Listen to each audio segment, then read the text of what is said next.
नमस्ते जी। आपका हमारे YouTube channel Balaji education point पर बहुत बहुत स्वागत है। माई सेल्फ बलराज सोमल और मैं आपके हिस्ट्री का एक पार्ट आर्ट एंड कल्चर इसे कवर करूँगा। ठीक है जी। कल कुछ बच्चों के डाउट्स और कमेंट्स आए थे कि आर्ट एंड कल्चर तो हमारे सिलेबस का हिस्सा ही नहीं है। देखिए, आर्ट एंड कल्चर एक अलग से कोई टॉपिक नहीं है कि वो अलग से मेंशन हो। आर्ट एंड कल्चर जो है ये हमारी हिस्ट्री का ही एक पार्ट है। ठीक है जी। आर्ट एंड कल्चर जो है वो हमारी हिस्ट्री का ही एक पार्ट है। आपको पता है हमारी हिस्ट्री तीन में डिवाइडेड है, एंशियंट, मिडीवल एंड मॉडर्न। और अब इन एंशियंट, मिडीवल और मॉडर्न में जो भी आर्किटेक्ट बना, जो भी डांस फॉर्म्स ओरिजिनेट हुई, जो भी कुछ हुआ, वो सब कुछ किस में आता है? आर्ट एंड कल्चर के बीच। और आर्ट एंड कल्चर में मॉडर्न हिस्ट्री में जो सबसे इंपॉर्टेंट पार्ट आता है वो क्या आता है? हमारा इंडियन सिनेमा। इंडियन सिनेमा जो आता है वो किसका पार्ट है? आर्ट एंड कल्चर का पार्ट। ठीक है जी। लेक्चर स्टार्ट करने से पहले कुछ बातें। अगर आपने इस लेक्चर के रिगार्डिंग कोई भी इंक्वायरी करनी है और हमारे चैनल के रिगार्डिंग, हमारे इंस्टीट्यूट के रिगार्डिंग कुछ भी इंक्वायरी करनी है तो आप इस नंबर पर हमें कॉन्टैक्ट कर सकते हैं। अगर आपको इस लेक्चर का PDF फॉर्म और इस लेक्चर के रिलेटेड जो भी MCQ चाहिए तो आप हमारे इस टेलीग्राम लिंक पर क्लिक कर हमारे बालाजी एजुकेशन पॉइंट का जो टेलीग्राम ग्रुप है उसे ज्वाइन कर सकते हैं। उसमें हम आप सबको जो हमारे फर्दर लेक्चर्स हैं उसके भी PDFs और MCQs प्रोवाइड करवाते हैं। ठीक है जी। देखिए, लेक्चर स्टार्ट करने से पहले एक टीचर की हैसियत से मुझे लगा कि ये बताना बहुत ज़रूरी है। आपको पता ही होगा आज डेट क्या है। आज डेट है 12 मई, 12 मई आज डेट है। देखिए, इस दिन हमारी पंजाब की हिस्ट्री में और हमारी सिख हिस्ट्री में एक बहुत ही इंपॉर्टेंट इवेंट हुआ था जिसे क्या कहते हैं? बैटल ऑफ चप्पड़ चिड़ी। बैटल ऑफ चप्पड़ चिड़ी। और इसका दूसरा नाम क्या है? सरहंद विजय दिवस या विक्ट्री ओवर सरहंद। इस दिन बंदा सिंह बहादुर की लीडरशिप में सिख आर्मी ने मुगल आर्मी को हराया था। कहाँ पर? चप्पड़ चिड़ी के स्थान पर। तो क्वेश्चन आ जाए पेपर में कि बैटल ऑफ चप्पड़ चिड़ी कब हुई थी, तो कब हुई थी? 12 मई 1710 को ये बैटल हुई थी। और इसमें सिख आर्मी को लीड किया था बंदा सिंह बहादुर ने, बंदा सिंह बहादुर ने। और मुगल आर्मी को लीड किया था, ये रहा वो पर्सन, वजीर खान ने। ठीक है जी। सिख आर्मी को लीड किया था बंदा सिंह बहादुर ने और मुगल आर्मी को लीड किया था वजीर खान ने। देखिए, PPSC के मद्देनजर एक क्वेश्चन बनता है कि वजीर खान को मारने वाला इंसान कौन था या उसको बैटल फील्ड में मारने वाला इंसान कौन था? तो वो थे भाई फतेह सिंह। ये इंसान थे। बच्चे ज़्यादातर क्या लगाएंगे? बंदा सिंह बहादुर, बट वो बंदा सिंह बहादुर नहीं थे, वो थे फतेह सिंह। ठीक है जी। चलिए, आज हमारा टॉपिक, आज की वीडियो में जो हम कवर करेंगे वो करेंगे हम इंडियन सिनेमा। ठीक, कल कुछ आवाज़ की प्रॉब्लम आई थी इसलिए हमने ये लेक्चर दोबारा से रिकॉर्ड किया है। ठीक है। ठीक है। सिनेमा, इंडियन सिनेमा पढ़ने से पहले हमें पहले पता होना चाहिए कि सिनेमा का ओरिजिन कब हुआ और इसकी डेवलपमेंट के पीछे की क्या हिस्ट्री है। ठीक है जी। सबसे पहले सिनेमा होता क्या है? देखिए, सिनेमा का मतलब होता है जहाँ हम क्या देखते हैं? मूवीज़ देखते हैं। मूवीज़ देखते हैं उसे कहते हैं सिनेमा। और मूवीज़ क्या होती है? Movement of pictures. पिक्चर्स की जो मूवमेंट्स होती हैं उन्हें क्या कहा जाता है? मूवी। और वर्ल्ड का जो फर्स्ट सिनेमा था, फर्स्ट सिनेमा ऑफ वर्ल्ड, वो कहाँ इन्वेंट हुआ था? वो इन्वेंट हुआ था फ्रांस के अंदर। ठीक है जी। फ्रांस के अंदर इन्वेंट हुआ था दुनिया का पहला सिनेमा। ये हुआ था 28 दिसंबर 1895 को। 28 दिसंबर 1895 को वर्ल्ड का फर्स्ट सिनेमा ओपन हुआ था। कहाँ? पेरिस की कैपिटल, सॉरी, फ्रांस की कैपिटल पेरिस के अंदर। फ्रांस की कैपिटल पेरिस के अंदर ये ओपन हुआ था। ठीक है। ठीक है। अब सिनेमा के अंदर हम मूवीज़ देखते हैं तो वो मूवीज़ कैसे बनती हैं, उस मूवीज़ को बनाने की टर्म क्या है? ये जो मूवीज़ बनती हैं वो उस आर्ट, उस टेक्निक को क्या, किस नाम से जानते हैं? सिनेमेटोग्राफी। देखिए, ये सिनेमेटोग्राफ है और उसे क्या जानते हैं? सिनेमेटोग्राफी। सिनेमेटोग्राफी, इसके पीछे वाई लग जाएगा, सिनेमेटोग्राफी। सिनेमेटोग्राफी क्या हो गई? वो आर्ट, वो टेक्निक जिसके जरिए फिल्म मेकिंग पॉसिबल हो सकी, जो यूज होती है इन फिल्म मेकिंग के बीच। और सिनेमेटोग्राफ क्या होता है? सिनेमेटोग्राफ क्या होता है? सिनेमेटोग्राफ होता है एक picture making camera, picture making camera, ठीक है जी। पिक्चर मेकिंग कैमरा जो होता है उसे क्या कहते हैं? सिनेमेटोग्राफ। और इसे इन्वेंट किसने किया था? इसे इन्वेंट किया था लूमियर ब्रदर्स ने, ठीक है, ये लूमियर ब्रदर्स ने इसे इन्वेंट किया था सिनेमेटोग्राफ को। देखिए अब आ जाता है इंडिया के अंदर सिनेमा। इंडिया में जो फर्स्ट सिनेमा था, फर्स्ट सिनेमा इंडिया में 1896 के अंदर ओपन हुआ था। 1896 के अंदर ओपन हुआ था। प्लेस कौन थी जहां ओपन हुआ था? बॉम्बे के अंदर, ठीक है जी। बॉम्बे के अंदर इंडिया का फर्स्ट सिनेमा ओपन हुआ था। देखिए अब यहाँ क्या लिखा है? First film theatre. देखिए सिनेमा और थिएटर में क्या डिफरेंस है, ठीक है जी। सिनेमा का मतलब होता है जहां पर हम क्या देखते हैं? मूवीज देखते हैं। पर थिएटर क्या क्या मतलब होता है? थिएटर वो प्लेस है जहां पर हम क्या देखते हैं? लाइव प्लेज, लाइव प्लेज देखते हैं। कहां पर? थिएटर के अंदर, जहां पर जो आर्टिस्ट होते हैं वो लाइव हमारे लिए नाटक करते हैं, प्ले करते हैं, ठीक है जी। ये फर्क है सिनेमा और थिएटर के अंदर। और इंडिया में जो फर्स्ट सिनेमा, इंडिया का जो फर्स्ट सिनेमा था वो कहाँ ओपन हुआ था? वो ओपन हुआ था 1904 के अंदर, 1904 के अंदर, बॉम्बे के अंदर ही। और इन्हें ओपन किसने किया था? मनी सेठना जी ने इसे ओपन किया था, ठीक है जी।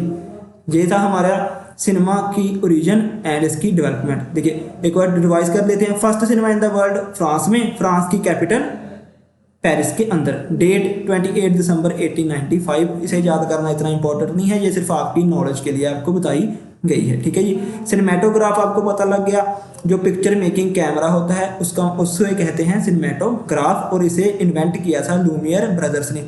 देखिए ये चीज़ किसमें है? अगर कोई इन्वेंशन आती है, हमें पता है पीपीएससी में इन्वेंशंस भी आ जाती हैं, तो क्या पता ये वहाँ आ जाए। लूमियर ब्रदर्स ने इसे इन्वेंट किया था सिनेमेटोग्राफ को। और इंडिया में जो फर्स्ट सिनेमा ओपन हुआ था वो हुआ था बॉम्बे के अंदर 1896 के अंदर, ठीक है जी। और फर्स्ट फिल्म थिएटर 1904 के अंदर मनी सेठना ने ओपन किया था।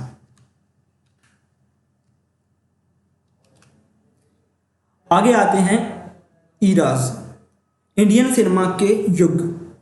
इंडियन सिनेमा मेनली डिवाइड था 3 ईराज में, बट देखिए मैंने फर्दर स्टडी करके इसे अलग से 2-2 ईराज में डिवाइड कर दिया। वैसे मेन कौन कौन से हैं? Silent era, talkative era and coloured era, ठीक है जी।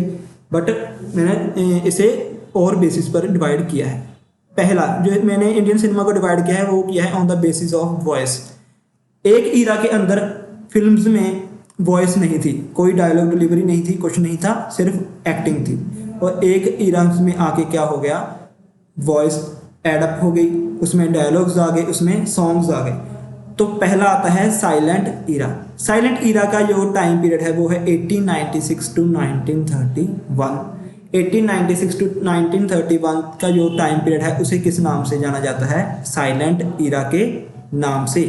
उसके बाद में आता है talkative era. Talkative era, talkative era का टाइम पीरियड है 1931 टू टिल डेट तक। 1931 से लेकर आज तक हम जो भी फिल्म्स देखते हैं उसमें डायलॉग्स होते हैं, उसमें सॉन्ग्स वगैरह होते हैं, तो वो कौन सा ईरा चल रहा है? Talkative era. इसी कारण मैंने इस मूव्स इंडियन सिनेमा को फर्दर डिवाइड किया है। और दूसरा आ जाता है on the basis of their print. इनके प्रिंट के बेस के ऊपर ये फर्दर डिवाइड है black and white era and coloured era, ठीक है जी। ब्लैक एंड वाइट ईरा का जो टाइम पीरियड था वो था 1896 टू 1937 तक। 1896 टू लेके 1937 के बीच का जो टाइम पीरियड था उसी का कहते हैं ब्लैक एंड वाइट ईरा, ठीक है जी। और इसमें ये दोनों ईरास इसके पार्ट थे।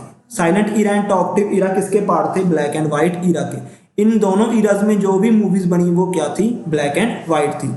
1937 के बाद जो भी मूवीज बनी वो क्या थी, कलर्ड थी, और यहाँ से स्टार्ट होता है हमारा कलर्ड ईरा। और आज की डेट तक जो चल रहा है वो कौन सा चल रहा है, कलर्ड ईरा ही चल रहा है। ठीक है जी।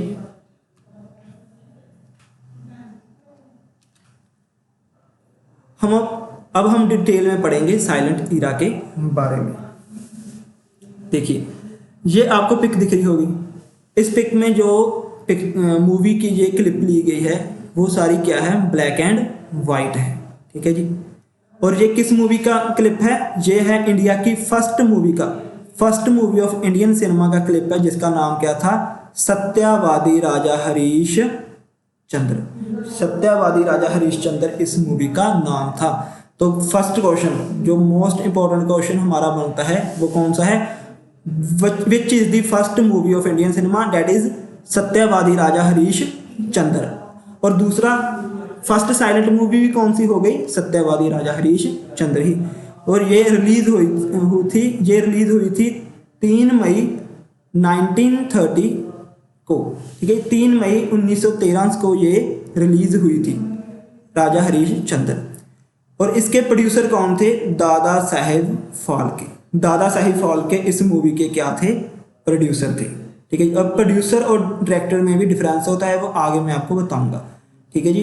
दादा साहेब फाल्के इस मूवी के प्रोड्यूसर थे, और इस मूवी को प्रोड्यूस करने के कारण ही दादा साहेब फाल्के को किस नाम से जाना जाता है, father of Indian cinema. Father of Indian cinema के नाम से जाना जाता है दादा साहेब फाल्के को। और इनके ऑनर में ही एक अवार्ड चलाया जाता है जिसका नाम क्या है, दादा साहेब फाल्के अवार्ड। दादा साहेब फाल्के अवार्ड। अब कमेंट में मुझे बताएंगे कि दादा साहेब फाल्के अवार्ड कब स्टार्ट हुआ था। ठीक है जी।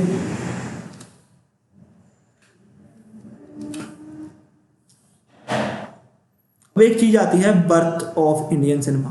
देखिए हमने क्या पढ़ा, दादा साहेब फाल्के, ये हैं दादा साहेब फाल्के। दादा साहेब फाल्के इन्हें किस नाम से जाना जाता है, फादर ऑफ इंडियन सिनेमा के नाम से। और इन्होंने ही क्या किया था, इंडियन सिनेमा को बर्थ किया था, उसको स्टार्ट किया था इंडिया के अंदर। अब जो पीपीएससी के पॉइंट ऑफ व्यू से क्वेश्चन बनता है कि किस रेवोल्यूशनरी ने दादा साहेब फाल्के का साथ दिया था, उन्हें सपोर्ट किया था स्वदेशी सिनेमा बनाने के लिए। ठीक है, वो रेवोल्यूशनरी कौन थे, वो थे बाल गंगाधर तिलक। ठीक है जी, बाल Gangadhar Tilak, also known as Lokmanya Tilak.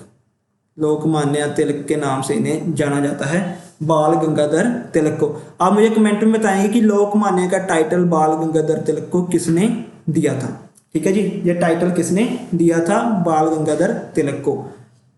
देखिए बाल गंगाधर तिलक ने दादा साहेब फाल्के को सपोर्ट किया था, क्या क्रिएट करने के लिए, स्वदेशी सिनेमा क्रिएट करने के लिए। अब स्वदेशी सिनेमा क्या है, 1913 से पहले जितनी भी मूवीज हमारे इंडिया में लगती थी वो कौन सी मूवीज थी, वो फॉरेन मूवीज थी, बाहरली कंट्री से बनकर आई हुई मूवीज थी वो सभी। ठीक है, तो 1913 में फर्स्ट मूवी बना के दादा साहेब फाल्के ने किस सिनेमा का आगाज कर दिया था, स्वदेशी सिनेमा का आगाज कर दिया था। ठीक है जी। तो ये बाल गंगाधर तिलक पहले रेवोल्यूशनरी थे जिन्होंने सपोर्ट किया, और ये पहले ऐसे न्यूज़पेपर वाले भी थे। हम जानते हैं कि बाल गंगाधर तिलक के 2 न्यूज़पेपर थे, एक का नाम तो जहाँ मेंशन है केसरी, और दूसरी का नाम है मराठी। ठीक है, जहाँ कह देते हैं हम मराठा। केसरी एंड मराठा 2 न्यूज़पेपर थे। ठीक है जी, केसरी जो था वो था मराठी लैंग्वेज के अंदर। ठीक है जी, केसरी जो था वो था मराठी लैंग्वेज के अंदर, और मराठा जो था वो था इंग्लिश लैंग्वेज के अंदर। ठीक है, तो बाल गंगाधर तिलक ने अपने न्यूज़पेपर केसरी के अंदर फिल्म्स का रिव्यू देना स्टार्ट किया था। तो ठीक है जी, तो फिल्म्स का रिव्यू सबसे पहले किस न्यूज़पेपर में स्टार्ट हुआ था, वो स्टार्ट हुआ था केसरी न्यूज़पेपर के अंदर जी। और आगे ये फर्दर हम पीछे पढ़ के आ चुके हैं। ठीक है जी, आई थिंक आपको समझ में आ रहा होगा। ठीक है जी। अब साइलेंट ईरा के कुछ अलग से फैक्ट देखिए, राजा हरीश चंद्र पहली मूवी थी। ठीक है, अब इस मूवी के रिलेटेड एक बहुत ही अमेजिंग सा फैक्ट है, वो क्या है कि इस मूवी में जितने भी रोल थे, राजा हरिश्चंद्र से लेकर उनकी पत्नी और भी जितने रोल थे वो सब किसने प्लेड किए थे? मेल्स ने प्लेड किए थे। वो सभी रोल्स मेल्स के द्वारा प्ले किए गए थे। मतलब अभी इस ईरा में, साइलेंट ईरा में वुमेन्स की पार्टिसिपेशन नहीं है। तो ये क्या है कि absence of female actress, female actress की एब्सेंस को शो करता है किसमें? हमारे सिनेमा के अंदर। साइलेंट ईरा के अंदर अभी ओनली मेल ही थे जो सिनेमा को ग्रो करा रहे थे। ठीक है जी। और एक इंपॉर्टेंट क्वेश्चन, 1920 के अंदर हमारा first film censor board establish हुआ था 3 प्रोविंस के अंदर। कौन कौन सी? बॉम्बे, कोलकाता एंड मद्रास। इन 3 प्रोविंस के अंदर 1920 के अंदर फिल्म सेंसर बोर्ड स्टैब्लिश हुआ था। और हमारी इंडिया की first women producer and director कौन थी? उनका नाम है फातिमा बेगम। फातिमा बेगम हमारे इंडिया की फर्स्ट वुमेन प्रोड्यूसर और डायरेक्टर थी। ठीक है जी।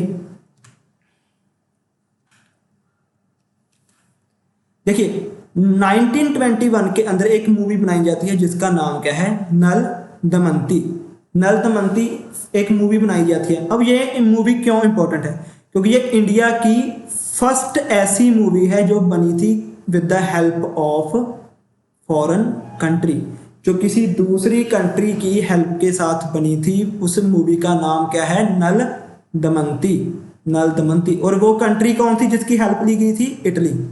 ठीक है जी। आप कमेंट में मुझे इटली की कैपिटल बताएंगे। ठीक है जी। तो आपको समझ में आ गया होगा 1921 में नल दमनती एक मूवी बनी थी जो फर्स्ट इंडियन मूवी थी जो किसी फॉरेन कंट्री की हेल्प से बनी थी। और वो फॉरेन कंट्री कौन थी जिसकी हेल्प ली गई थी? इटली। देखिए साइलेंट ईरा के अंदर जो भी फिल्म मेकिंग का एपी सेंटर, मतलब जो मेन सेंटर था जहां मूवीज बनती थी, फिल्म्स बनती थी, वो कौन सा था? बॉम्बे था। अभी ऑल ओवर इंडिया की जो फिल्में बनती थी वो कहाँ बनती थी? बॉम्बे के अंदर बनती थी। ये सब कुछ था हमारा साइलेंट ईरा के बारे में। देखिए अब स्टार्टिंग होती है टॉकटिव ईरा की। हमने पीछे पढ़ा कि साइलेंट ईरा का टाइम पीरियड क्या था? 1896 टू 1931 तक का जो टाइम पीरियड है वो कौन सा है? साइलेंट ईरा का टाइम पीरियड है। अब 1931 में न्यू ईरा स्टार्ट होता है जिसे किस नाम से जाना जाता है? टॉकटिव ईरा के नाम से जाना जाता है। देखिए ये है मूवी आलम आरा। ये आलम आरा मूवी का एक दृश्य है। तो फर्स्ट टॉकटिव मूवी जो 1931 में रिलीज हुई थी वो कौन सी थी? Alam Ara. Alam Ara first talkative movie थी इंडियन सिनेमा की। ठीक है जी। ये रिलीज हुई थी 14 मार्च 1931 को।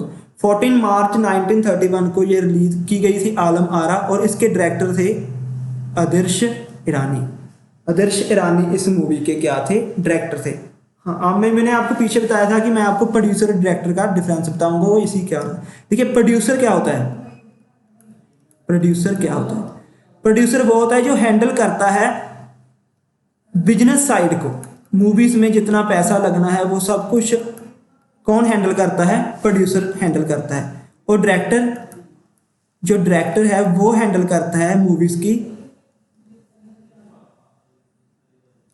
वो हैंडल करता है मूवीज की क्रिएटिव साइड को। ठीक है जी। और फर्स्ट मूवी जो टॉकटिव ईरा में बनी थी वो कौन सी थी? आलम आरा थी। और इस मूवी के अंदर जो एक्टर की ने लीड एक्टर का रोल किया था वो थे पृथ्वीराज कपूर। पृथ्वीराज कपूर थे जिन्होंने एक्टर का रोल किया था। और जो एक्ट्रेस थी जिन्होंने मेन लीड रोल किया था वो थी जुबैदा। जो आपको आगे पढ़ने को मिलेगा। ठीक है जी। तो आप समझ गए होंगे टॉकटिव ईरा की स्टार्टिंग कब होती है? 1931 के अंदर। आलम आरा फर्स्ट मूवी थी टॉकटिव ईरा की और ये रिलीज हुई थी 14 मार्च 1931 को। और इसके डायरेक्टर कौन थे? आदर्श ईरानी। और आपको प्रोड्यूसर और डायरेक्टर का डिफरेंस पता लग गया होगा। प्रोड्यूसर वो जो क्रिएटिव साइड को, प्रोड्यूसर वो जो कि बिजनेस साइड को कंट्रोल करते हैं, कितना पैसा लगना है, जो कुछ भी। और डायरेक्टर वो जो कि फिल्म की क्रिएटिव साइड, कैसे सीन्स शूट करने हैं, कैसे एक्टर से कौन सा सीन शूट करवाना है, वो सब कुछ कौन देखता है? मूवी का डायरेक्टर देखता है। और टॉकटिव इरा का डायरेक्टर कौन था? आदर्श ईरानी। आगे देखिए, आलम आरा एक हिंदी उर्दू लैंग्वेज की मूवी थी। हिंदी उर्दू लैंग्वेज की मूवी थी आलम आरा। देखिए, इंडियन सिनेमा में पहले हमने क्या पढ़ा? साइलेंट इरा के अंदर बिल्कुल आवाज नहीं थी, कोई वॉइस नहीं थी, कोई डायलॉग नहीं थे। बट अब टॉकटिव इरा के साथ क्या हुआ? फिल्म मूवीज के अंदर डायलॉग्स आ गए थे, उनमें आवाज आ गई थी। और इसी के साथ मूवीज में क्या आ गए थे? सॉन्ग्स आ गए थे। और इसके साथ इंडियन सिनेमा को आलम आरा मूवी के जरिए इंडियन सिनेमा का फर्स्ट सिंगर मिला, जिसका नाम क्या था? वजीर मोहम्मद खान, WM खान उनका नाम था। पूरा नाम वजीर मोहम्मद खान, ठीक है जी, उनका पूरा नाम था वजीर मोहम्मद खान। आपको पीछे बताया था मैंने, इसमें जो लीड एक्टर का रोल किया था पृथ्वीराज कपूर जी ने, और जो एक्ट्रेस का नाम रोल किया था वो जुबैदा ने किया था। देखिए, पृथ्वीराज कपूर के ऊपर आगे एक क्वेश्चन आएगा, वो मैं आपको आगे जाके बताऊंगा, ठीक है जी। देखिए, साइलेंट इरा में हमने क्या पढ़ा कि जो मूवीज का प्रोडक्शन का, फिल्म प्रोडक्शन का मेन सेंटर था वो कौन सा था? वो बॉम्बे था, ठीक है जी, वो बॉम्बे था। बट अब टॉकटिव इरा के अंदर मद्रास भी जो क्या ग्रो कर गया था। किसके अंदर? फिल्म प्रोडक्शन के अंदर। अब फिल्म प्रोडक्शन कहाँ शुरू हो गई थी? मद्रास के अंदर भी। मतलब कि साउथ इंडियन सिनेमा भी साथ साथ ग्रो कर रहा था, साथ साथ कंटेम्प्रेरी चल रहा था हिंदी सिनेमा के साथ। देखिए, उससे पहले साइलेंट इरा में हमने क्या पढ़ा कि सारा जो भी रोल्स प्ले करते थे सिनेमा की ग्रोथ के अंदर, जो मेन रोल था वो किनका था? वो मेल्स का था। बट टॉकटिव इरा के अंदर अब कौन आ गई थी? एक्ट्रेस भी आ गई थी। देखिए, पहली फेमस एक्ट्रेस तो जुबैदा ही होगी, जिन्होंने पहली टॉकटिव इरा की मूवी की। दूसरी देविका रानी। देखिए, इन पर भी बहुत इंपॉर्टेंट क्वेश्चन आता है, जो आगे पढ़ेंगे। और एक थी नूरजहां, ठीक है जी, नूरजहां थी।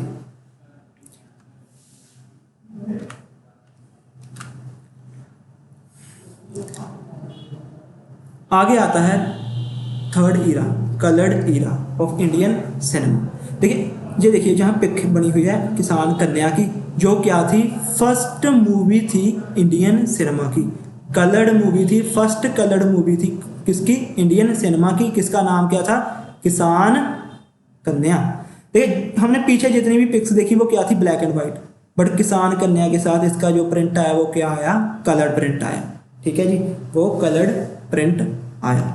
ये मूवी रिलीज हुई थी जनवरी 8, 1937। तो यहाँ से कौन सा ईरा स्टार्ट होता है? 1937 से कलर्ड ईरा स्टार्ट होता है, ठीक है जी। और इस मूवी को डायरेक्ट किसने किया था? इट वाज डायरेक्टेड बाय मोती वी गिडवानी। मोती वी गिडवानी ने इस मूवी को क्या किया था? डायरेक्ट किया था, ठीक है जी। और इस मूवी के प्रोड्यूसर कौन थे? वही जिन्होंने मूवी बनाई थी आलम आरा, आदर्श ईरानी। उस मूवी के ये डायरेक्टर थे, पर इस मूवी के ये क्या हैं? प्रोड्यूसर हैं। तो कंफ्यूज नहीं होना, किसान कन्या के डायरेक्टर हैं मोती वी गिडवानी और इसके प्रोड्यूसर हैं आदर्श ईरानी, ठीक है जी। और ये मूवी बेस्ड है on the novel of सदत Hasan Mintu. सदत Hasan Mintu के एक नॉवल पर ये बेस्ड है। ये कल मुझे एक क्वेश्चन आया था कि सर ये मूवी सदत हसन मिंटू के किस नॉवल पर बेस्ड है? देखिए, उनका ही ये नॉवल है एक, किसान कन्या। किसान कन्या एक नॉवल है किनका? सदत हसन मिंटो, उनके ऊपर ही ये बेस्ड मूवी बनाई गई है किसान कन्या। कुछ बातें सदत हसन मिंटो के बारे में। देखिए, सदत हसन मिंटो एक फेमस पाकिस्तानी राइटर है, एक फेमस पाकिस्तानी राइटर हैं सदत हसन मिंटो। और ये किस लैंग्वेज के फेमस राइटर हैं? ये फेमस राइटर हैं उर्दू लैंग्वेज के अंदर। अब आप क्वेश्चन पूछेंगे सर ये तो एक फेमस पाकिस्तानी राइटर है, तो इनका हमारी बीपीएससी में क्या रोल है? क्यों? क्योंकि इनका जो बर्थ हुआ था, जो इनका जन्म हुआ था, वो कहाँ पर हुआ था? वो हुआ था हमारे पंजाब के अंदर। हमारे पंजाब के अंदर एक डिस्ट्रिक्ट है लुधियाना, ठीक है जी, हमारे पंजाब का डिस्ट्रिक्ट है लुधियाना, उसका एक शहर या कह दिए आप गांव टाइप है समराला। समराला के अंदर इनका जन्म हुआ था सदत हसन मिंटो जी का। ये एक पाकिस्तानी राइटर थे उर्दू लैंग्वेज के, बट इनका बर्थ कहाँ हुआ था? पंजाब में, समराला में, आज़ादी से पहले। ठीक है, आज़ादी से पहले ये इनका जन्म हुआ था। उसके बाद देखिए सदत हसन मंटो का जो फर्स्ट नॉवल था उसका नाम था तमाशा। तमाशा, तमाशा इनका फर्स्ट नॉवल था सदत हसन मंटो का, and it is based on, किस पर बेस्ड था ये? जलियांवाला बाग के मसाकर के ऊपर ये बेस्ड था। ठीक है जी, आप मुझे कमेंट में बताएंगे date of Jallianwala Bagh massacre, who was governor of Punjab when Jallianwala Bagh massacre held. और एक हमारे बहुत फेमस नॉवलिस्ट हुए हैं जिन्होंने जलियांवाला बाग मसाकर के ऊपर एक नॉवल लिखा है। आप मुझे उन नॉवलिस्ट का नाम और उनका उस नॉवल का नाम भी कमेंट में मेंशन करेंगे। ठीक है, ये है आपका वर्क। आशा करता हूं आपको ये समझ आया होगा। अब आगे चलते हैं। देखिए 1937 में क्या बनी थी? किसान कन्या फर्स्ट मूवी। इसके बाद 1938 में एक मूवी बनती है जिसका नाम क्या था? Mother India. मदर इंडिया इस मूवी का नाम था। अब ये मूवी क्यों फेमस है? क्योंकि ये इंडिया की ऐसी फर्स्ट मूवी है, it was a first Indian movie which was nominated for Oscar. Oscar award के लिए नॉमिनेट हुई थी 1957 के बीच। कौन सी मूवी? Mother India. और ये इंडिया फर्स्ट इंडियन मूवी है जो नॉमिनेट हुई थी। ठीक है जी, ये आपने याद रखना है, मोस्ट इंपॉर्टेंट क्वेश्चन है। देखिए आप जो हमारी स्लाइड में हमने अब तक पढ़ा, जो भी रेड की गई हैं वो मोस्ट इंपॉर्टेंट ही हैं, वो सारे ही क्वेश्चन हैं आपके लिए। आपने इन्हें एमसीक्यू के फॉर्म में पढ़ना है, इन्हें लाइन वाइज लिखते जाना है। ठीक है जी, देखिए उस टाइम कुछ स्टूडियोज भी ओपन हो गए थे जिनमें अब मूवीज बड़े पैमाने पर बनने लग गई थी। वो कौन कौन से थे? पर्वत टॉकीज, बॉम्बे टॉकीज, फिल्मिस्तान। देखिए हमने एक मूवी देखी होगी देवदास, शाहरुख खान वाली नहीं, उससे पहले आई थी दिलीप कुमार वाली, और उनसे भी पहले जो सबसे ओरिजिनल है वो है के.एल. सहगल की। के.एल. सहगल की वो मूवी है देवदास। के.एल. सहगल की मूवी है देवदास। वो किस स्टूडियो ने बनाई थी? पर्वत टॉकीज ने बनाई थी। ठीक है जी, देखिए अब आता है most important golden period of Indian cinema. Indian cinema का सुनहरी युग। देखिए ये 10 साल 1950 से लेके 1916 तक का जो टाइम पीरियड है उसे किस नाम से जाना जाता है? Golden period of Indian cinema के नाम से जाना जाता है। इसे गोल्डन पीरियड क्यों कहा जाता है? देखिए इन 10 सालों में हमारे इंडियन सिनेमा में ऐसे ऐसे लैंडमार्क्स, ऐसे ऐसे माइलस्टोन्स स्थापित हो गए थे कि जिन्हें उखाड़ना नामुमकिन है। वो कौन कौन से इवेंट हैं? देखिए 1951 में सबसे पहले आफ्टर इंडिपेंडेंस, ये आप दूसरा भी कर सकते हैं, ये पोस्ट इंडिपेंडेंस है, ये पोस्ट इंडिपेंडेंस है। आज़ादी के बाद हमारे इंडियन सिनेमा ने कैसे ग्रो किया, वो ही ये सब कुछ है। ठीक है जी, देखिए 1951 के अंदर हमारा क्या बना? सेंसर बोर्ड बना, central board of film sensor बना इंडिया के अंदर। और इसका हेडक्वार्टर कहाँ पे है? मुंबई के अंदर। मुंबई के अंदर इसका हेडक्वार्टर है, central board of film sensor का। ठीक है जी, 1952 में फर्स्ट इंटरनेशनल फिल्म फेस्टिवल होता है। कहाँ पर? हमारे इंडिया के अंदर। 1952 के अंदर फर्स्ट इंटरनेशनल फिल्म फेस्टिवल होता है हमारे इंडिया के अंदर। 1954, देखिए 1954 में जाके हमारी इंडियन मूवीज को क्या मिलने लग जाएगा? इंटरनेशनल वेटेज मिलने लग जाएगा। हम इंटरनेशनल लेवल पर भी हमारी मूवीज को लोग जानने लग जाएंगे। 1954 में कांस फिल्म फेस्टिवल में एक मूवी, हमारी इंडिया की एक मूवी मेंशन की गई जिसका नाम क्या था? 2 बीघा जमीन। 2 बीघा जमीन मेंशन की गई थी। कहाँ पर? Cannes film festival. और इस मूवी के जो डायरेक्टर थे वो कौन थे? विमल रॉय। विमल रॉय इस मूवी के डायरेक्टर थे। और इसी ईयर 1954 में इंडियन फिल्म फेस्टिवल होता है। कहाँ पर? सोवियत यूनियन के अंदर। सोवियत यूनियन का दूसरा नाम क्या है? रशिया। रशिया के अंदर हमारा इंडियन फिल्म फेस्टिवल हेल्ड होता है। ठीक है, 1954 के अंदर। 1956 के अंदर सत्यजीत रॉय जी की एक मूवी है पत्थर पांचली। पत्थर पांचली को प्रेसिडेंट गोल्ड मेडल से नवाजा जाता है। दूसरा, इन्हें बेस्ट ह्यूमन डॉक्यूमेंट्री की कैटेगरी में कांस फिल्म फेस्टिवल में अवार्ड दिया जाता है। ठीक है जी, यानी कि अब हमारी देखिए 1954 के अंदर हमारी मूवीज़ को इंटरनेशनल वेटेज दी गई, वो वहाँ मेंशन हो रही थी, बट 1-2 साल बाद ही 1956 के अंदर ही हमारी इंडियन मूवी ने वहाँ क्या जीत लिया, एक अवार्ड भी जीत लिया कांस फिल्म फेस्टिवल के अंदर। वो मूवी कौन सी थी? पत्थर पांचली। वो मूवी थी पत्थर पांचली 1956 के अंदर। आगे आता है 1957 के अंदर सत्यजीत रॉय जी की ही एक मूवी थी अपराजितो। इसे वेनिस फिल्म फेस्टिवल के अंदर गोल्डन लाइन अवार्ड दिया गया। ठीक है, वेनिस फिल्म फेस्टिवल के अंदर 1957 को सत्यजीत रॉय जी की एक मूवी अपराजितो को गोल्डन लाइन अवार्ड दिया गया। 1958 के अंदर वी शांताराम की मूवी थी 2 आंखें 12 हाथ। 2 आंखें 12 हाथ, उन्हें प्रेसिडेंट गोल्ड मेडल दिया गया। ठीक है, और इन्हें बर्लिन के अंदर जो फिल्म फेस्टिवल हुआ था उसमें सिल्वर बियर से सम्मानित किया गया। तो इस तरह ये कुछ इवेंट थे जो कि 1950 से लेके 1960 के अंदर हुए, और इसी कारण इंडियन सिनेमा का इसे गोल्डन पीरियड भी कहा जाता है। ठीक है जी, आपने ये इवेंट याद रखने हैं। हमारा सेंट्रल जो board of film sensor form हुआ था, इस्टेब्लिश हुआ था, वो 1951 को हुआ था, और इसका हेडक्वार्टर कहाँ पे है? मुंबई के अंदर है। First international film festival India में जब कब हेल्ड हुआ था? 1952 के अंदर।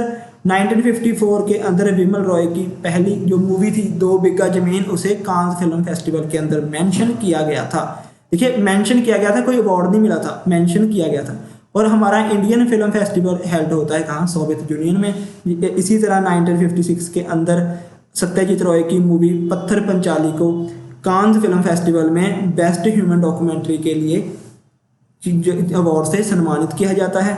और 1957 के अंदर सत्यजीत रॉय जी की ही मूवी अपराजितो को वेनिस फिल्म फेस्टिवल के अंदर गोल्डन लाइन अवार्ड दिया जाता है। 1958 के अंदर 2 आंखें 12 हाथ ये एक मूवी थी जिसे सिल्वर बियर से सम्मानित किया जाता है, कहाँ पर? बर्लिन के अंदर। ठीक है जी, आपको समझ आ गया कि क्यों गोल्डन पीरियड कहा जाता है इन 10 सालों को। ठीक है जी, देखिए अब कुछ मूवीज़ हैं हमारी लोकल लैंग्वेज की, डिफरेंट मूवीज़ जो आ जाती हैं। देखिए, इनमें से ये मूवी फर्स्ट पंजाबी मूवी ये आई थी लास्ट ईयर के पंजाब एंड हरियाणा जो हाई कोर्ट का क्लर्क का पेपर हुआ था, उसमें आई थी फर्स्ट पंजाबी मूवी कौन सी थी? तो ये पेपर के पॉइंट ऑफ व्यू से बहुत इंपॉर्टेंट हो जाता है ये सारे का सारा चार्ट ही। ठीक है जी, तो स्टार्ट करते हैं। देखिए, हिंदी लैंग्वेज की जो फर्स्ट मूवी थी जो हमने पढ़ा है साइलेंट ईरा के अंदर बनी थी, राजा हरीश चंद्र 1930 के अंदर ये रिलीज हुई थी। ठीक है जी, आगे पंजाबी लैंग्वेज की जो फर्स्ट मूवी थी वो कौन सी थी? शीला पहली मूवी थी पंजाबी लैंग्वेज की, और इसे दूसरे नाम से भी जाना जाता है। उसका दूसरा नाम क्या है? शीला पिंड दी कुड़ी। पिंड दी कुड़ी, पिंड दी कुड़ी, और ये रिलीज हुई थी 1936 के अंदर। ठीक है जी, फर्स्ट हिंदी मूवी राजा हरिश्चंद्र, फर्स्ट पंजाबी मूवी शीला पिंड दी कुड़ी, और फर्स्ट हरियाणवी मूवी कौन सी थी? धरती फर्स्ट हरियाणवी मूवी थी, और ये रिलीज हुई थी 1968 को। ये आफ्टर इंडिपेंडेंस रिलीज हुई है। ठीक है जी, ये मूवी है जो आफ्टर इंडिपेंडेंस रिलीज हुई है, धरती हरियाणा की मूवी है। फर्स्ट गुजराती मूवी जो है नरसिंह मेहता फर्स्ट गुजराती मूवी है जो 1932 के अंदर रिलीज की गई है।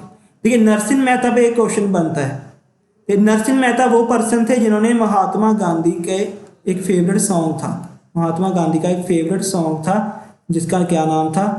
वैष्णव जन को जानिए।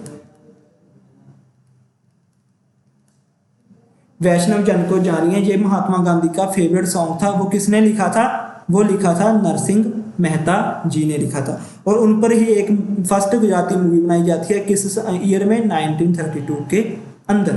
ठीक है जी। उसी तरह बंगला भाषा की जो फर्स्ट मूवी थी वो कौन सी थी? विल्ब मंगल। विल्बा मंगल फर्स्ट मूवी थी बंगला भाषा की, जो 1919 के अंदर रिलीज हुई थी। ठीक है जी, 1919 के अंदर रिलीज हुई थी बिल्बा मंगल। ठीक है, बंगला क्यों लिखा है? क्योंकि बंगला सिनेमा का भी हमारे इंडियन सिनेमा में बहुत बड़ा रोल है, क्योंकि बंगाल से, वेस्ट बंगाल से बहुत सारी एक्टर एक्ट्रेस हमारे इंडियन सिनेमा में काम करती हैं। फॉर एग्जांपल काजोल, काजोल हो गई, रानी मुखर्जी, शर्मिला टैगोर, ये सभी कहाँ की हैं? ये सभी बंगाल की हैं, वेस्ट बंगाल की हैं। ठीक है जी, ये था first movies of different languages. अब आते हैं कुछ official names different different film industries के। जैसे कि हिंदी सिनेमा को हम किस नाम से जानते हैं? हिंदी सिनेमा को हम जानते हैं बॉलीवुड के नाम से, और इसका हेडक्वार्टर जो मेन कहाँ पे है? ये मुंबई के अंदर है। मुंबई के अंदर है ये फर्स्ट के जो है हमारा हिंदी सिनेमा बॉलीवुड। पंजाबी सिनेमा को हम किस नाम से जानते हैं? पंजाबी सिनेमा को हम जानते हैं बॉलीवुड के नाम से। ठीक है, तेलुगु सिनेमा, ठीक है, कंफ्यूजन कहाँ होती है? तेलुगु सिनेमा और तमिल सिनेमा। तेलुगु सिनेमा को जानते हैं टॉलीवुड, और इसकी फेमस मूवी जो आई थी अभी वो कौन सी थी? बाहुबली। बाहुबली 1 एंड बाहुबली 2, जिन्होंने इंडियन सिनेमा में एक माइलस्टोन स्थापित कर दिया, वो किस सिनेमा की थी? वो टॉलीवुड की थी, तेलुगु सिनेमा की। उसी तरह तमिल सिनेमा, तमिल सिनेमा कौन सा है? इसको जानते हैं, किस नाम से जाना जाता है? कॉलीवुड के नाम से। और इसका जो मेन की मूवीज बनती है वो कहाँ बनती हैं? चेन्नई के अंदर। चेन्नई के अंदर ये इसकी मूवीज बनती हैं। ठीक है जी। कन्नड़ सिनेमा, ये कन्नड़ सिनेमा आ जाता है कर्नाटक साइड का। कर्नाटक का जो सिनेमा है उसे कहते हैं कन्नड़ सिनेमा, और इसका नाम क्या है? सैंडलवुड। सैंडलवुड। और इसकी भी एक फेमस मूवी जो अभी आके गई है और आनी है, KGF। ठीक है जी। ये क्यों बता रहा हूँ? क्योंकि आपको इन मूवीज के नाम के जरिए समझ जल्दी आएगा कि यस ये मूवी वो है, और ये इस जो जिस सिनेमा में ये बनी है उसका नाम ये है। ठीक है जी, KGF वो किस सिनेमा की है? सैंडलवुड की। उड़ीसा के सिनेमा को किस नाम से जाना जाता है? बॉलीवुड के नाम से जाना जाता है। ठीक है जी, एक बार रिवाइज कर लीजिए। हिंदी सिनेमा को बॉलीवुड के नाम से, और इसका जो फेमस सेंटर है वो है मुंबई। पंजाबी सिनेमा को बॉलीवुड के नाम से, तेलुगु सिनेमा को टॉलीवुड के नाम से, और इसकी फेमस मूवीज आई हैं बाहुबली, बाहुबली 2। ठीक है जी। तमिल सिनेमा इसको जाना जाता है कॉलीवुड के नाम से, और इसका जो मेन पॉइंट है वो है चेन्नई, और इसके फेमस जो एक्टर हैं वो हैं रजनीकांत। उससे आपको ज़्यादा क्लियर हो जाएगा। कन्नड़ सिनेमा, कन्नड़ सिनेमा को सैंडलवुड के नाम से जाना जाता है। इसकी फेमस मूवी जो अभी आगे हटी है वो है KGF। और जो उड़ीसा का सिनेमा है, उड़िया सिनेमा है, उसे जाना जाता है हॉलीवुड के नाम से। ठीक है जी। देखिए, अब आते हैं हमारे सिनेमा के अंदर अवार्ड्स, जो फेमस अवार्ड्स हमारे इंडियन सिनेमा के अंदर दिए जाते हैं। ये मोस्ट इम्पोर्टेंट, मैं कहता हूँ इस पर ट्रिपल स्टार लगा लीजिए। ये इतना इम्पोर्टेंट टॉपिक है हमारे अब तक के जितना भी टॉपिक हो गया उसमें। ठीक है जी। इंडियन सिनेमा का जो सबसे हाईएस्ट अवार्ड है वो कौन सा है? वो है दादा साहेब फाल्के अवार्ड। दादा साहेब फाल्के अवार्ड हमारे इंडियन सिनेमा का सबसे हाईएस्ट अवार्ड है। और मैंने आपको कहा था कमेंट में बताइए ये कब दिया गया था, तो ये दिया गया था 1969 के अंदर। ये इस्टेब्लिश हुआ था 1969 के अंदर। देखिए, दादा साहेब फाल्के अवार्ड है, ये अंडर किसके आता है? ये आता है अंडर नेशनल फिल्म अवार्ड्स के अंदर। नेशनल फिल्म अवार्ड्स के अंदर ही ये आता है। बट इसे देता कौन है? पर इसे देता है ministry of information and broadcasting, जो हमारा इंडियन गवर्नमेंट का एक मंत्रालय है, संचार मंत्रालय। वो इस अवार्ड को प्रेजेंट करता है जिसे भी उन्होंने देना है। तो क्वेश्चन आएगा कि इस अवार्ड को देता कौन है? तो ministry of information and broadcasting. और आप मुझे कमेंट में बताएंगे कि हमारे प्रेजेंट जो इंफॉर्मेशन एंड ब्रॉडकास्टिंग मिनिस्टर कौन है। ठीक है जी, आप मुझे कमेंट करके ये चीज़ बताएंगे। ठीक है, इस अवार्ड में क्या क्या दिया जाता है? इस अवार्ड में एक दिया जाता है स्वर्ण कमल यानी कि गोल्डन लोटस मेडेलियन दिया जाता है, एक दिया जाता है शॉल, एक शॉल दिया जाता है, और कैश प्राइज दिया जाता है 10 लाख रुपीज़ की, 10 लाख रुपीज़ का कैश प्राइज दिया जाता है। ठीक है, एक बार रिवाइज कर लीजिए, स्वर्ण कमल दिया जाता है, शॉल दिया जाता है और 10 लाख रुपए कैश प्राइज दिया जाता है। इसमें मोस्ट इंपॉर्टेंट जो फेवरेट है सबका, फर्स्ट रेसिपिएंट, वो फर्स्ट एक्टर या एक्ट्रेस जिन्हें ये अवार्ड दिया गया था वो कौन सी थी?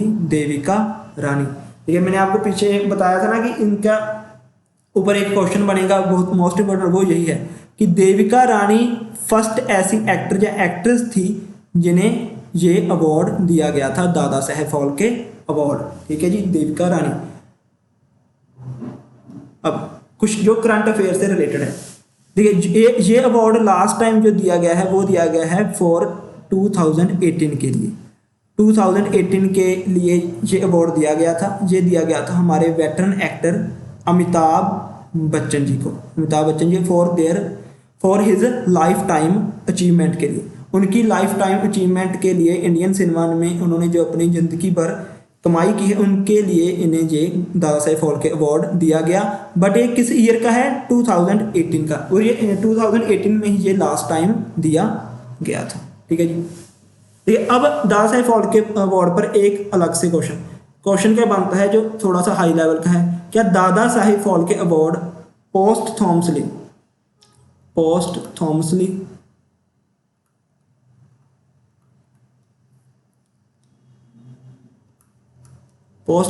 दिया जाता है? पोस्टथॉमसली का मतलब क्या? आफ्टर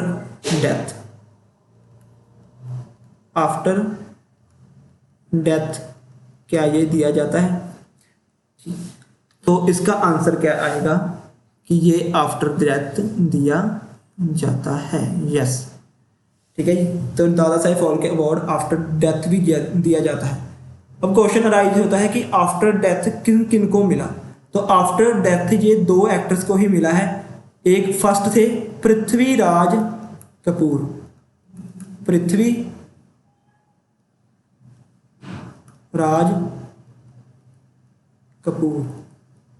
ठीक है जी। पृथ्वीराज कपूर पहले थे जिन्हें 1971 के अंदर दादा साहेब फाल्के अवार्ड दिया गया आफ्टर डेथ, उनकी डेथ के बाद। और लास्ट थे जिन्हें ये दिया गया विनोद खन्ना, और ये सेकंड भी हैं और लास्ट भी हैं, इनके बाद अभी तक किसी को नहीं। ये दिया गया है 2017 के अंदर। तो दादा साहेब फाल्के अवार्ड पोस्टथॉमसली मतलब डेथ के बाद भी दिया जाता है, और 2 एक्टर्स को मिला है, पृथ्वीराज कपूर इनको 1971 के अंदर और विनोद खन्ना 2017 के अंदर ये दिया गया है। ठीक है, ये था सारा कुछ दादा साहेब फाल्के अवार्ड के ऊपर। आगे आते हैं हमारे नेशनल फिल्म अवार्ड्स। देखिए पहला पॉइंट क्या है? The national film awards is the most prominent film award ceremony in India. जब most prominent film award ceremony है हमारे इंडिया के अंदर, और ये इस्टेब्लिश कब हुई थी? ये इस्टेब्लिश हुई थी 10 अक्टूबर 1954 के अंदर। 10 अक्टूबर 1954 के अंदर ये इस्टेब्लिश हुआ था। नेशनल फिल्म अवार्ड 2 तरह की मूवीज़ को मिलता है, एक तो फीचर मूवी फिल्म्स और नॉन फीचर फिल्म्स। ठीक है जी, ये 2 कैटेगरीज में मिलता है, फीचर एंड नॉन फीचर। आगे ये अलग से सब कैटेगरीज में डिवाइड हो जाते हैं। तो जो हमारे क्वेश्चंस हैं, फर्स्ट क्वेश्चन ये इस्टेब्लिश कब हुआ था? 10 अक्टूबर 1954 के अंदर। सेकेंड, फर्स्ट मूवी कौन सी थी जिन्हें ये मिला? तो फर्स्ट मूवी थी श्यामची I was the first film जिसे नेशनल फिल्म अवार्ड दिया गया। ठीक है जी। उसके बाद सबसे ज़्यादा बार जीतने वाले पर्सन कौन है? चाहे ये एक्टर, एक्ट्रेस, डायरेक्टर, सभी के बीच अगर इनको देखें तो सबसे ज़्यादा बार जीतने वाले हैं सत्यजीत राय, और इन्होंने ये जीता है लगभग 6 6 टाइम, और ये फेम इन्होंने जीता है मेनली बेस्ट डायरेक्टर के कैटेगरी में, ठीक है जी। फर्स्ट एक्टर जिन्हें ये अवार्ड दिया गया वो थे उत्तम कुमार जी को ये फर्स्ट टाइम बेस्ट एक्टर की कैटेगरी में दिया गया था नेशनल फिल्म अवार्ड। उसके बाद अमिताभ बच्चन ऐसे एक्टर हैं जिन्होंने बेस्ट एक्टर की कैटेगरी में ये सबसे ज़्यादा बार जीता है, और वो है 4 टाइम। इन्होंने 4 टाइम जीता है बेस्ट एक्टर के कैटेगरी में। देखिए नरगिस दत्त फर्स्ट एक्ट्रेस थी जिन्होंने ये अवार्ड जीता था, नेशनल फिल्म अवार्ड जीता था किन्होंने? नरगिस दत्त जी ने, ठीक है जी। नरगिस दत्त जी पर एक इंपॉर्टेंट क्वेश्चन आता है कि ये फर्स्ट एक्ट्रेस थी जो राज्यसभा की मेंबर बनी थी, ठीक है जी। ये फर्स्ट एक्ट्रेस थी जो कि राज्यसभा की मेंबर बनी थी, इन्हें नॉमिनेट किया गया था। नरगिस दत्त, ये संजय दत्त की मदर है, ठीक है जी, नरगिस दत्त। शबाना आजमी वो ऐसी एक्टर या एक्ट्रेस हैं जिन्हें ये अवार्ड सबसे ज़्यादा बार मिला है 5 टाइम। इन्होंने एक्टर और एक्ट्रेस दोनों की कैटेगरी में सबसे ज़्यादा बार ये अवार्ड जीता है, वो है शबाना आजमी है।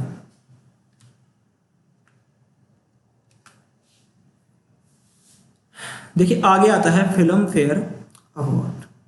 फेयर अवार्ड आते हैं। ये भी उसी ईयर स्टार्ट हुए थे जिस year national film award start हुए थे 1954 के अंदर। ये दोनों एक ही साल में स्टार्ट किए गए थे, और इस अवार्ड को जीतने वाले फर्स्ट रिसिपिएंट थे विमल रॉय। इनकी मूवी 2 बीघा जमीन के लिए। देखिए ये वही पर्सन है जिनकी मूवी ये 2 बीघा जमीन को कांस फिल्म फेस्टिवल में फर्स्ट टाइम मेंशन किया गया था। ये 2 बीघा जमीन फर्स्ट ऐसी इंडियन मूवी है जिसे कांस फिल्म फेस्टिवल में मेंशन किया गया था, ठीक है जी। और यही मूवी ने फर्स्ट फिल्म फेयर अवार्ड भी जीता है। फर्स्ट एक्टर जिन्होंने ये अवार्ड जीता वो थे दिलीप कुमार जी ने ये अवार्ड जीता था, जो फर्स्ट एक्टर थे। मीना कुमारी वो फर्स्ट एक्ट्रेस थी जिन्होंने ये अवार्ड जीता है। देखिए आप कहेंगे सर हाँ हम मुझे डेट्स वगैरह नहीं बता रहे हमें, देखिए वो इंपॉर्टेंट नहीं है, ज़्यादा हमने दिमाग में इसको कंफ्यूज नहीं करना, बस हमें ये मेन एक्टर एक्ट्रेस के ही नाम याद रखने हैं जो आ सकते हैं। डेट्स याद रखनी होगी तो मैं आपको बता दूंगा कि इसकी डेट आपने जरूर याद रखनी है, ठीक है जी। जैसे ये डेट्स आपने याद रखनी है कि कब ये स्टार्ट हुआ था, और आपने कोई डेट्स नहीं याद रखनी, बस वो पहली जो मूवीज़ थी उनकी रिलीज डेट आपने याद रखनी है। मेनली ईयर, अपने ईयर याद रखना है, ठीक है जी, कंफ्यूज नहीं होना ज़्यादा।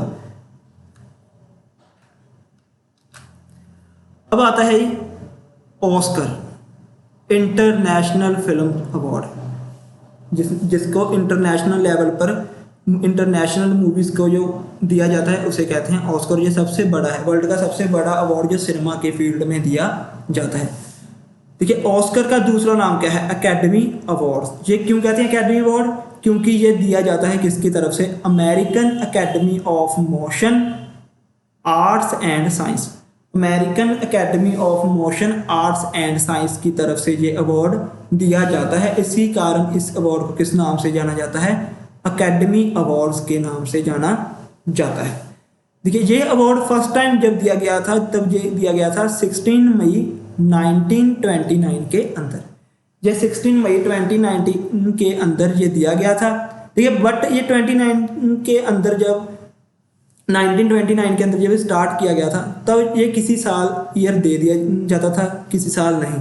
बट 1935 के बाद ये अवार्ड रेगुलरी बेसिस पर स्टार्ट हो गया। मतलब हर ईयर हर साल ये अवार्ड दिया जाता है किन्हें? बेस्ट एक्टर एक्ट्रेस और जो आगे कैटेगरी हैं उनके अंदर, ठीक है जी। देखिए हमारे पॉइंट ऑफ व्यू से ये क्यों इम्पोर्टेंट है? क्योंकि हमारी इंडिया की ओनली 3 मूवीज़ हैं जो इसमें नॉमिनेट हुई हैं। देखिए नॉमिनेट हुई हैं, जीती नहीं, नॉमिनेट। किस कैटेगरी में? बेस्ट फॉरेन लैंग्वेज की कैटेगरी में। वो कौन कौन सी हैं? Mother India. देखिए जब मैंने कहा था 1938 में ये बनी थी तो इसके साथ ही बताया था कि ये फर्स्ट इंडियन मूवी है जो नॉमिनेट हुई थी किसके लिए? ऑस्कर के लिए। किस ईयर में? 1957 के अंदर। सेकंड मूवी सलाम बॉम्बे सेकंड मूवी है इंडियन जो नॉमिनेट हुई है ऑस्कर में ईयर 1988 के अंदर। एंड थर्ड इज लगान। ठीक है, लगान है ये 2002 के अंदर नॉमिनेट हुई है फॉर ऑस्कर अवार्ड्स। ठीक है जी, आपको समझ में आ रहा होगा।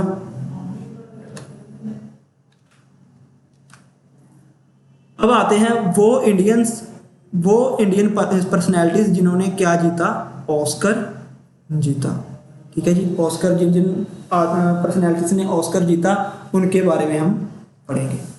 पहले पर्सन जिनका नाम था बानू अथिया। देखिए ये एक फीमेल थी जिन्होंने ऑस्कर जीता और फर्स्ट इंडियन फीमेल थी जिन्होंने ये ऑस्कर अपने नाम किया। और उन्होंने किस कैटेगरी में ये अपने नाम किया, बेस्ट कॉस्ट्यूम डिज़ाइन। ये एक कॉस्ट्यूम डिज़ाइनर थे भानु अथिया, ये एक कॉस्ट्यूम डिज़ाइनर थी जिन्होंने अपने नाम किया ऑस्कर। और किस मूवी के लिए इन्होंने कॉस्ट्यूम डिज़ाइन की थी, गांधी मूवी के लिए। महात्मा गांधी की लाइफ पर बनी एक मूवी थी गांधी, और इसके जो कॉस्ट्यूम डिज़ाइन की थी वो किन्होंने डिज़ाइन की थी, बानू अथिया ने। और इन्हें ये अवार्ड मिला था 1983 के अंदर।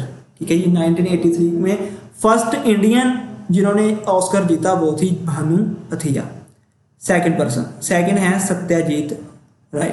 सत्यजीत राय सेकंड इंडियन है और फर्स्ट मेल हैं जिन्होंने ये अवार्ड अपने नाम किया। किस ईयर में, 1991 के अंदर। 1991 के अंदर इन्होंने ये अवार्ड अपने नाम किया। और किस कैटेगरी में, लाइफ टाइम अचीवमेंट अवार्ड की कैटेगरी में। इन्हें अपनी लाइफ टाइम जो भी इन्होंने अचीवमेंट्स की उन कैटेगरीज के लिए इन्हें क्या दिया गया, अकेडमी अवार्ड और ऑस्कर दिया गया। ठीक है जी। थर्ड पर्सन है ए आर रहमान। देखिए ए आर रहमान, गुलजार, रसूल पकोटे, इन तीनों ने एक ही मूवी के लिए ऑस्कर जीते। वो मूवी कौन सी थी, स्लम डॉग मिलीनियर। ठीक है, स्लम डॉग मिलीनियर। अब आपका एक क्वेश्चन अराइज होता होगा कि सर ये स्लम डॉग मिलीनियर में जो इंडियन एक्टर थे, ये इंडियन थे सारा कुछ? नहीं, इंडियन थे बट इसे बनाने वाले इंडियन नहीं थे, वो फॉरेनर थे, इसलिए इसे एक फॉरेनर मूवी ही माना जाएगा। इन्होंने इंडिया की अलग अलग कंडीशन को दिखाया था, इस इंडिया की स्लम को दिखाया था। इसके लिए हम इसे मान लेते हैं कि ये इंडिया की मूवी है, बट नहीं, ये इंडियन मूवी नहीं है, ये एक फॉरेन मूवी है। ठीक है जी। और इस मूवी के लिए ए आर रहमान को अकेडमी अवार्ड मिला था। किस कैटेगरी में, बेस्ट ओरिजिनल स्कोर और बेस्ट ओरिजिनल सॉन्ग के लिए। वो सॉन्ग कौन सा था, जय हो। जय हो वो ऐसा सॉन्ग था जिसके लिए ए आर रहमान को अकेडमी अवार्ड मिला था कि उन्होंने ये सॉन्ग ओरिजिनली कंपोज किया था, ओरिजिनली ही गाया था, जो लिखा था। ये अवार्ड ए आर रहमान ने गुलजार के साथ शेयर किया था, क्योंकि इस जय हो सॉन्ग के जो लिरिक्स थे वो किन्होंने लिखे थे, वो लिखे थे गुलजार ने। ठीक है जी। तो गुलजार ने ए आर रहमान के साथ इस अकेडमी अवार्ड को क्या किया था, शेयर किया था। रसूल पकोटी ने ये अकेडमी अवार्ड जीता in the category of best sound mixing की कैटेगरी में। बेस्ट साउंड मिक्सिंग की कैटेगरी में स्लम डॉग मिलीनियर के लिए इन्होंने ये अवार्ड अपने नाम किया था। तो 5 पर्सन हैं, 5 पर्सन हैं इंडिया के जिन्हें आज तक ऑस्कर मिला है। कौन कौन से, बानू अथिया, सत्यजीत रॉय, ए आर रहमान, गुलजार, रसूल पकोटे। ठीक है जी। देखिए अब हमारा सारा जो था इंडियन सिनेमा के रिलेटेड वो सब सारा टॉपिक कवर हो चुका है। मैंने लास्ट ईयर के कुछ 2-3 क्वेश्चन जो मुझे मिले थे, मोस्ट इम्पोर्टेंट थे, उन्हें यहाँ पर मेंशन किया है। उसमें जो फर्स्ट क्वेश्चन है कि when was international film festival of India founded. Indian international film festival of India कब स्टार्ट हुआ था, तो वो स्टार्ट हुआ था 1952 के अंदर। ठीक है, 1952 के अंदर ये अवार्ड स्टार्ट हुआ था। Second question, film and television institute of India कहाँ पर सिचुएटेड है। Where is film and television institute of India situated. ये सिचुएटेड है पुणे के अंदर, ये पुणे के अंदर सिचुएटेड है। आपका question, film and television institute of India के प्रेजेंट चेयरमैन कौन है? प्रेजेंट चेयरमैन कौन है, ये आप मुझे मेंशन करेंगे कमेंट्स के अंदर, ठीक है जी। Film and television institute of India कहाँ पर सिचुएटेड है? पुणे के अंदर। और आपका क्वेश्चन है कि इसके प्रेजेंट चेयरमैन कौन है, ये आप मुझे मेंशन करेंगे कमेंट के अंदर। फिर अब क्वेश्चन आता है कि जो गांधी मूवी थी वो किस ईयर में नॉमिनेट हुई थी फॉर अकेडमी अवार्ड्स के लिए? When did Gandhi nominated for academy awards? Gandhi movie academic award के लिए कब नॉमिनेट हुई थी? तो ये नॉमिनेट हुई थी इन द ईयर ऑफ 1982 के अंदर, ठीक है। और इस गांधी मूवी ने लगभग 8 ऑस्कर जीते थे, 8 ऑस्कर अपने नाम किए थे, ठीक है। गांधी मूवी के जो म्यूजिक कंपोजर थे, म्यूजिक जिन्होंने बनाया था, उनका नाम था पंडित रवि शंकर।